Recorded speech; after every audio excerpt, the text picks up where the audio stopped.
Hello বন্ধুরা, সবাই কেমন আছেন? আশা করি সবাই অনেক ভালো আছেন এবং সুস্থ আছেন। তো আজকে আমি একটু আজকে জন্মাষ্টমী। সবাইকে তো প্রথমে বলি শুভ জন্মাষ্টমী। সবাই অনেক ভালো থাকবেন, সুস্থ থাকবেন। আর হচ্ছে আজকে যেহেতু আমি বাড়িতে জন্মাষ্টমী পুজো দিয়েছি, মানে বাবা লোকনাথের পুজো দিয়েছি। এবার ব্যাপারটা হচ্ছে কোনো রকম দিয়েছি, বেশি হাইফাই করিনি।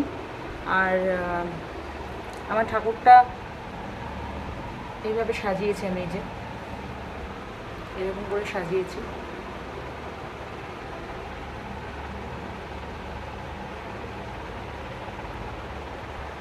আর বেশি কিছু আইটেম করিনি, এখানে ফ্রাইড রাইস করেছি, আর এই যে অমিত্তি আছে, তালের বড়া, আলুর দম আর পায়েস করেছি।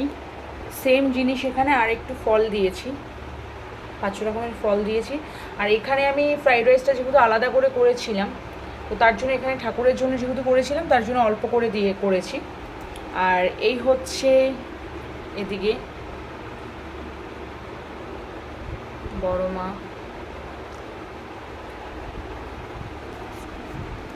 আমি যেটা করেছি সেটা হচ্ছে এই যে পায়েস, এটা হচ্ছে বাইরের জন্য, এই যে আলুর দম, আর এইখানে আছে রাইস, এই যে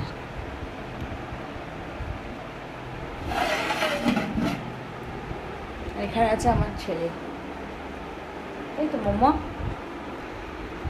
এই একদম অল্প করে করেছি, ছোট করে করেছি।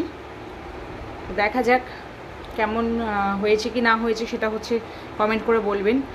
আর ছোট করে পুজোটাই শেয়ার করলাম আপনাদের সাথে। সবাই ভালো থাকবেন, সুস্থ থাকবেন। এই যে এই ঠাকুরটা হচ্ছে আমার মেন, এই বাবা লোকনাথ ঠাকুরটা হচ্ছে অনেকটা বড়। সরি, এটা মেন নয়, এটা যেহেতু বানানো ছিল, এটা পুরো ফ্রেমে করা, এত বড়। আর আমার এখানে বাবা লোকনাথ আছে অনেক, আরও একজন আছেন ওই যে ছোটো। এছাড়া অনেক ঠাকুর আছে, সব তো আমি ঠাকুর আসনে রাখি না, তো জায়গা ছোটোর জন্য। আর এই ঠাকুরটা হচ্ছে মেন, মানে এই বাবা লোকনাথ হচ্ছে আমার মেন। তো এই ছিল, সবাই ভালো থাকবেন, টাটা।